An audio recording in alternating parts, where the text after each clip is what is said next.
Hi everyone, कैसे हो आप सभी लोग। आई होप आप लोग अच्छे होंगे। मैं हूं राहुल जयसवाल एंड स्वागत करता हूं आप सभी का एक बार फिर हमारे यूट्यूब चैनल JR ट्यूटोरियल्स में।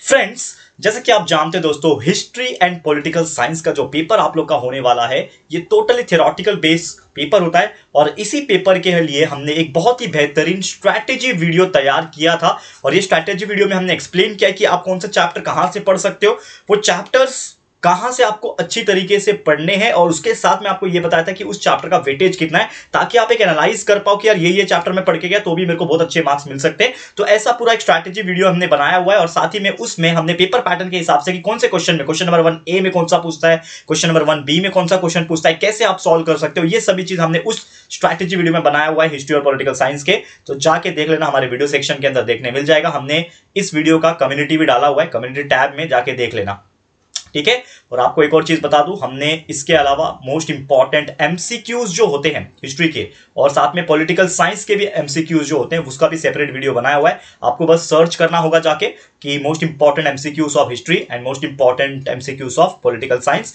यूट्यूब पे हमारा JR ट्यूटोरियल्स का चैनल टाइप कर देना, आगे आपको हमारे वीडियोस देखने मिल जाएंगे। तो आज मैं लेकर आया हूं एक और ऐसे ही मोस्ट इंपॉर्टेंट सीरीज, जो कि है 10th हिस्ट्री के लिए मोस्ट इंपॉर्टेंट शॉर्ट नोट। जैसा कि आप जानते हैं, कंफर्म शॉर्ट नोट्स आपके 4 मार्क्स के लिए आ सकते हैं, ठीक है। मतलब 2 क्वेश्चन आपको पूछा जाएगा तो 2 और 4 मार्क्स के लिए आपका ये जो शॉर्ट नोट्स है वो प्रिपेयर होता है। और इसीलिए हमने हर चैप्टर्स में से जो मुझे लगता है कि यार ये बहुत इंपॉर्टेंट है, तो ऐसे हिस्ट्री में जितने भी चैप्टर्स आने वाले हैं, chapter number 1, chapter number 2, chapter number 3, chapter number 5, chapter number 7, chapter number 8, chapter number 9, ये कुल मिला के टोटल हमारे पास जो 7 चैप्टर्स है, 7 चैप्टर्स का एक शॉर्ट नोट्स लेके आया हूं, जो कि मुझे लगता है कंफर्म इंपॉर्टेंट है और उसी में से आपके क्वेश्चन आएंगे। तो चलिए देखते हैं जाके। लेकिन उसके पहले अगेन, जो हमारे रेगुलर वीडियो से प्रेजेंट है, पूरा चैनल का पूरा कंसेप्ट अगर पढ़ना चाहते हो, पूरे चैप्टर्स को समझना चाहते हो कि ये चैप्टर का मीनिंग क्या है, तो डेफिनेटली रेगुलर लेक्चर वीडियोस हमने पूरा हिस्ट्री और पॉलिटिकल साइंस के चैप्टर्स का बनाया हुआ है। All chapters videos are available in the lecture form. बस आपको जो भी चैप्टर पढ़ना है उसका नाम डाल के सर्च कर लो, यूट्यूब पे मिल जाएगा। और यहां पे आप मुझे इंस्टाग्राम पे फॉलो कर लेना,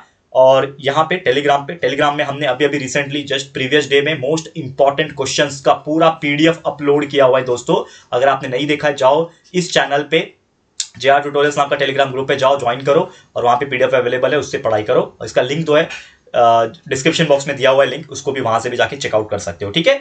चलिए आ जाते हैं शॉर्ट नोट्स क्या लेकर आए हैं। सबसे पहले मैं लेकर आया हूं right a short note on dielectrics, one of the most important question from chapter number 1। Dielectrics होता क्या है? तो सबसे पहले अकॉर्डिंग टू हीगल हीगल क्या थे? हीगल एक हिस्टोरियन थे, ठीक है ना। हमारे एक तरीके से बोल सकते हो हिस्टोरियोग्राफी जो थे उनमें एक प्रॉपर हिस्टोरियन। तो हीगल के accordingly grasping the meaning of any event happens in 2 terms direct opposite, यानी कि 2 डायरेक्ट अपोजिट के टर्म पे ही हम लोग कोई भी मीनिंग को समझते हैं। जैसे कि आपको अगर एग्जाम्पल के तौर पे बताओ, हमारा जो ह्यूमन माइंड होता है, हमको बचपन से इस प्रकार ट्रेन किया जाता है कि अगर हमें कोई अच्छाई वाली चीज बताई जा रही है तो हमें बुराई वाली चीज भी बताई जाती है। यानी कि जब तक हमें अच्छाई के कंपैरिजन वाला यानी बुराई उसके बारे में पता नहीं चलेगा, तो अच्छाई का मीनिंग समझेगा कि आपको कोई बोलेगा कि दिस इज अच्छा, दिस इज बुरा, अगर आपको बोलता है तो आपको सिर्फ इतना ही बताया गया कि ये अच्छा है, तो आपको बुरा क्या होता है वो पता ही नहीं होगा।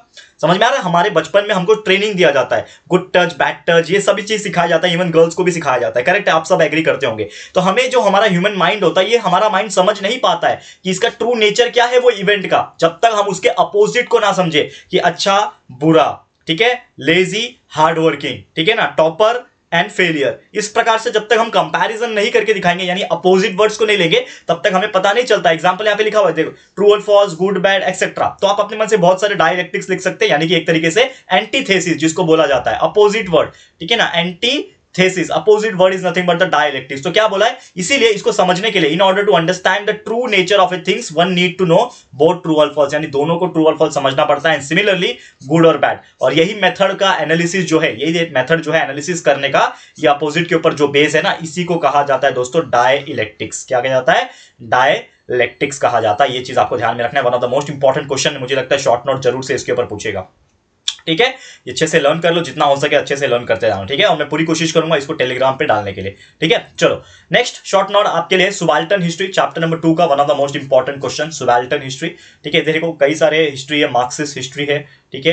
वैसे ये सुबाल्टन हिस्ट्री मुझे लगता है ज्यादा इंपॉर्टेंट है और इस बार इसको पूछने के सबसे ज्यादा चांसेस है, 2 मार्क्स के लिए आ सकता है। तो सुबाल्टन हिस्ट्री की बात करें तो इसका जो जड़ है, यानी जो सीड्स है, ठीक है ना, जो इसके बीज है, सुबाल्टन हिस्ट्री की बात करें, ये हमारे मार्क्सिस्ट हिस्टोरियोग्राफी से ही पाया जाता है। और इसमें जो इटालियन हिस्टोरियन हिस्टोरियन है जिसका नाम है Antonio Gramsci.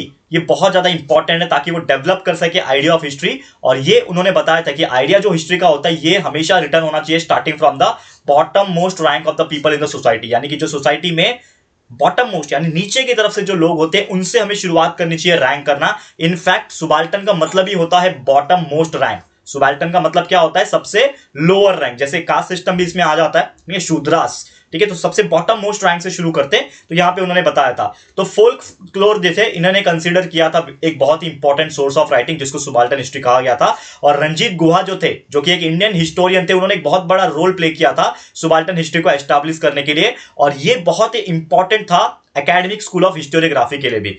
And however we may point out that before the onset of subaltern ideology बहुत सारे थॉट्स जो थे, अलग अलग व्यक्तित्व जो हमारे महान व्यक्तित्व थे, जैसे कि महात्मा ज्योतिराव फुले जो थे और डॉक्टर बाबा साहब अम्बेडकर, इन्होंने भी यही चीज का प्रस्ताव रखा था। और जो हिस्टोरियन जो अदर कंट्रीज के थे इन्होंने भी यही चीज का रखा। तो ये कहीं ना कहीं एक क्या था, सिमिलर आइडियोलॉजी पेश कर रहा था सुबाल्टन हिस्ट्री के बारे में। क्लियर है? तो उम्मीद करता हूं कि यार ये भी आपके लिए बहुत ईजी रहा होगा, बहुत सिंपल रहा होगा। और मुझे लगता है यार अगर ये सुबाल्टन हिस्ट्री आपको पूछेगा तो इस प्रकार अगर आप इसको आंसर लिखोगे पैराग्राफ वाइज या फिर इसको पॉइंट वाइज भी आप बना के लिख सकते हो, तो definitely you will get a very good marks in your examination. Short note से यार छोड़ नहीं सकते, 2 से 4 मार्क्स कंफर्म करने हैं, इसीलिए ये वीडियो मैं बना रहा हूं। ठीक है, अब अगला शॉर्ट नोट क्या है? Write a short note of archives. Archives क्या होता है? ये बहुत बेहतरीन टॉपिक है, ये चैप्टर नंबर 3 का टॉपिक है, अप्लाइड हिस्ट्री का, और 2 मार्क्स के लिए पूछा जाता है ये। ठीक है, और मेरे को ऐसा लगता है आर्काइव्स भी बहुत ज्यादा इंपॉर्टेंट है। पब्लिकली पॉइंट ऑफ व्यू देखा जाए तो लाइब्रेरीज और म्यूजियम्स के बारे में जो पूछते ही हैं नॉर्मल तौर पे, लेकिन आर्काइव जो है ये बहुत यूनिक टॉपिक है, टेक्सचुअल टॉपिक भी है, क्योंकि टेक्सचुअल से आपको पूछने के ज्यादा चांसेस है। तो ये आर्काइव मुझे लगता है पूछा जा सकता है। तो आर्काइव क्या होता है? आर्काइव इज नथिंग बट जो हम लोग पुराने डॉक्यूमेंट्स वगैरह लिखते हैं ना, ठीक है ना, प्रिजर्व करते हैं ओल्ड डॉक्यूमेंट्स को, ओल्ड मूवीज को, डॉक्यूमेंट रिलेटेड जो होता है नेशनल या फिर इंटरनेशनल ट्रीटीज के ऊपर, तो ये आर्काइव्स क्या होता है? उसी का एक फॉर्म होता है। ठीक है, और ये हेल्प करता है हमें preparing the indexes, creating the accurate system of retrieval of documents, and साथ में आर्काइव्स प्रोवाइड करता है authentic and reliable reference for study of the historical events. यानी आर्काइव से हमें हिस्टोरिकल इवेंट्स के बारे में पता चलता है। और इंडिया का नेशनल आर्काइव जो है वो दिल्ली में लोकेटेड है, जो कि सबसे बड़ा एशिया में माना जाता है, बिगेस्ट आर्काइव इन एशिया है। तो इस प्रकार से आप लिखोगे और भी थोड़े पॉइंट्स ऐड कर सकते हो, तो definitely you will get 2 marks archive में आपको मिल सकते हैं। क्लियर है? समझ में आ गया होगा। अगला बात करते हैं जो कि मोस्ट इंपॉर्टेंट शॉर्ट नोट मुझे लगा, टेलीविजन। अब आप बोलोगे सर ये मोस्ट इंपॉर्टेंट कैसे हुआ? यस, जो हमारा चैप्टर नंबर 5 है, ठीक है ना, मास मीडिया एंड हिस्ट्री, तो इसमें टेलीविजन और इस रेडियोज वगैरह के टॉपिक बहुत है। इसके बेस पे फ्लो चार्ट्स पे पूछते हैं, और आपको बता दूं मोस्ट इंपॉर्टेंट फ्लो चार्ट का एक वीडियो मैंने ऑलरेडी इस वीडियो के पहले अपलोड किया हुआ है हमारे चैनल के ऊपर। जाओ वीडियो सेक्शन में देखो खोल के, हमारे चैनल के अंदर जाके, तो आपको पता चल जाएगा मोस्ट इंपॉर्टेंट फ्लो चार्ट्स और कंसेप्ट मैप। ठीक है ना, कंसेप्ट मैप के क्वेश्चन बहुत पूछते हैं, कंप्लीट द टेबल के क्वेश्चन बहुत पूछते हैं। तो ये सभी टाइप के हमने कम से कम, यार मैं तो आपको बोलूं कम से कम मैंने 10 से 15 के ऊपर मैंने फ्लो चार्ट्स और कंसेप्ट मैप पढ़ाया हुआ है। जाके चेकआउट कर लेना हमारे वीडियो सेक्शन के अंदर, आपको वीडियो देखने मिल जाएगा। जो भी मैंने पढ़ाया उसको अच्छे से याद कर लेना, बस आपको वहां से भी अच्छे मार्क्स मिल सकते हैं। ठीक है, तो टेलीविजन की बात करें तो टेलीविजन क्या होता है? द दिल्ली दूरदर्शन सेंटर, जो कि दूरदर्शन का एक चैनल है, आप जानते हो, ठीक है ना। टेलीविजन में सबसे पुराने टाइम में, यानी कि आज के डेट में तो there are so many channels, लेकिन आज के डेट में हमको नहीं बताना है, हमको टेलीविजन के हिस्ट्री के बारे में बताना है, because we are learning the mass media and history.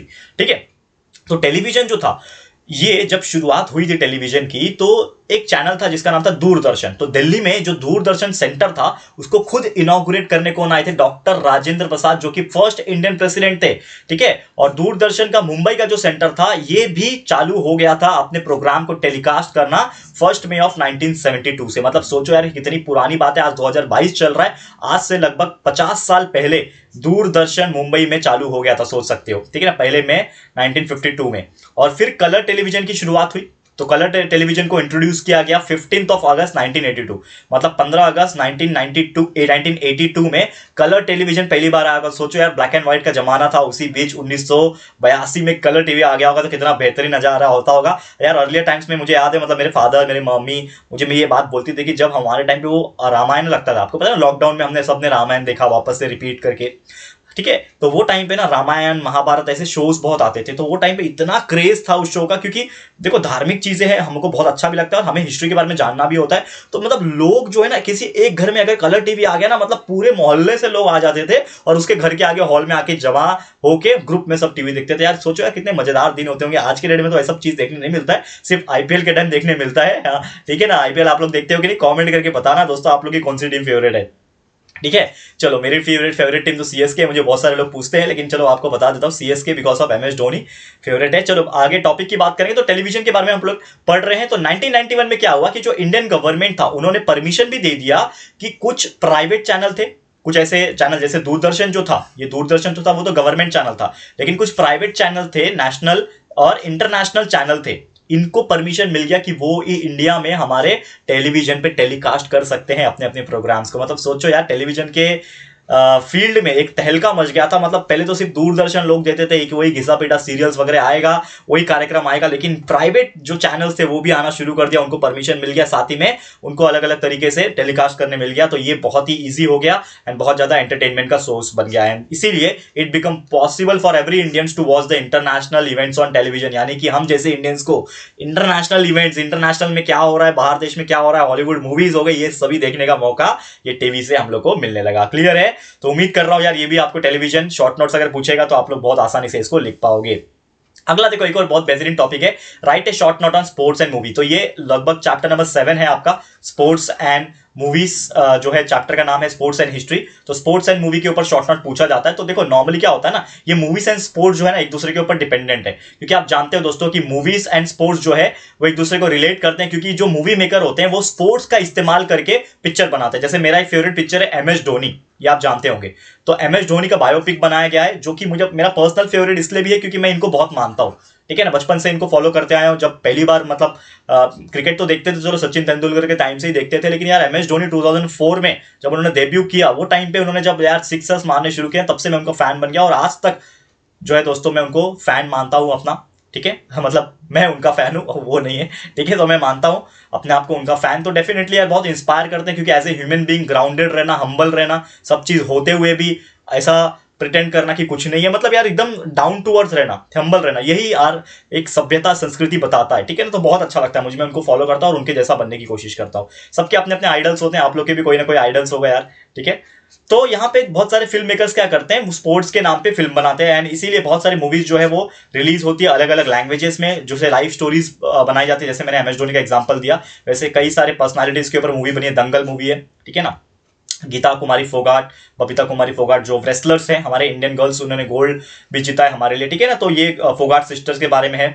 Female first Indian wrestlers थे वो लोग। ठीक है ना, उन्होंने गोल्ड मेडल जीता था इंटरनेशनल कंपटीशन में। एंड ऐसे कई सारे इंस्पिरेशन वाले मूवीज बनाए जाते हैं स्पोर्ट्स के ऊपर, जो कि लोगों के स्ट्रगल के बारे में बताते हैं, हार्डशिप, उन्होंने कितना मेहनत किया और कैसे स्पोर्ट्समैनशिप के बदौलत वो अपने लाइफ में कामयाब हो पाए। ये सभी चीजें इंस्पायर करती है, and that's why sports and movies there are एक दूसरे से कनेक्टेड होते हैं। तो ये चीज आप शॉर्ट नोट में लिख सकते हो। क्लियर है, आगे बढ़ते हैं। नेक्स्ट है यहाँ पे right a short note on agro tourism. तो ये भी आपका चैप्टर नंबर 8 का बहुत ही बेहतरीन टॉपिक है, write a short note on agro tourism. देखो there are so many types of tourism, तो कोई अलग टॉपिक से भी पूछा जा सकता है, लेकिन मुझे ये लगा कि agro tourism is one of the most important topic, क्योंकि ये जो टूरिज्म है, पहले ये टूरिज्म माना नहीं जाता था, लेकिन आजकल इसको एग्रो टूरिज्म नाम इसलिए दिया क्योंकि लोग जो है ना अलग अलग जगह से एग्रीकल्चर सीखने आते हैं, एग्रीकल्चर को समझने आते हैं, and that is why agro tourism is called as one of the most important type of tourism nowadays. तो एग्रो टूरिज्म जो है ये इसको एग्री टूरिज्म भी कहा जाता है, जो कि आजकल बहुत ज्यादा रैपिडली इंक्रीज हो रहा है, डेवलप हो रहा है, एंड स्पेशली कहां पे, जहां पे अर्बन पॉपुलेशन है, क्योंकि जो शहरी लोग हैं उनको तो मालूम ही नहीं होता खेती कैसे होती है, खेत क्या होता है,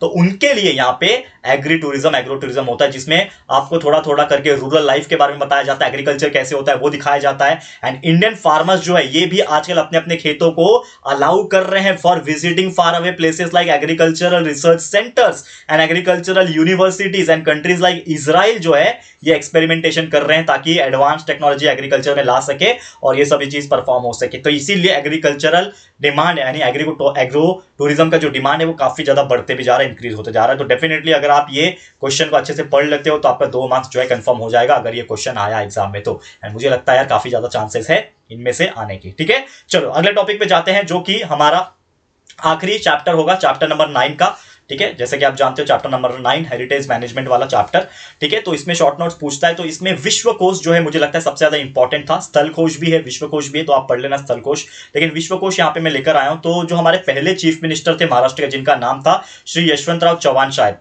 ठीक है ना, चौहान साहब जो थे उन्होंने इनिशिएट किया था मराठी विश्वकोश को कंपाइल करने का, और महाराष्ट्र राज्यसभा संस्कृति मंडल में उन्होंने एक तरीके से लागू किया था। और उनका मेन उद्देश्य यही था, उनका सोचना यही था कि वो कैसे मराठी लैंग्वेज को आगे लेके जाएं और लिटरेचर को, संस्कृति को कैसे आगे ले जाएं। उनका जो वर्क था, ठीक है ना, तो वो तरकीर्थ लक्ष्मण शास्त्री जोशी, इनके गाइडेंस में जो है वर्क की शुरुआत हो गई, जो कि बहुत ज्यादा नॉलेज कंटेन करते थे पॉसिबल सब्जेक्ट्स के पूरे वर्ल्ड में, और ये बहुत ज्यादा इंपॉर्टेंट एंट्रीज भी बताता है हिस्ट्री के बारे में। तो ये विश्वकोश जो है इस प्रकार आप अगर आप पॉइंट वाइज भी लिखोगे तो आपको 2 में से 2 मार्क्स मिल सकता है। एंड डेफिनेटली विश्वकोश is the very important topic ये चैप्टर में से, तो आप डेफिनेटली इसको अच्छे से लर्न कर लेना, ठीक है दोस्तों, क्लियर है। तो यही था दोस्तों हमारा आज का वीडियो, यही था, मतलब इसके अलावा मुझे ऐसा नहीं लगता कि और कुछ पूछा जा सकता है अगर शॉर्ट नोट्स में पूछा तो मैं आपको अगेन एक चीज बता दूं कि यार हमने हमारे चैनल के ऊपर ऑलरेडी पूरे के पूरे चैप्टर्स के नॉर्मल वीडियोस अपलोड किए हैं, लेक्चर वाले, तो आप जाके कंसेप्ट सीख सकते हो। लेकिन उसके अलावा हमने most important MCQs of history and political science upload किया है।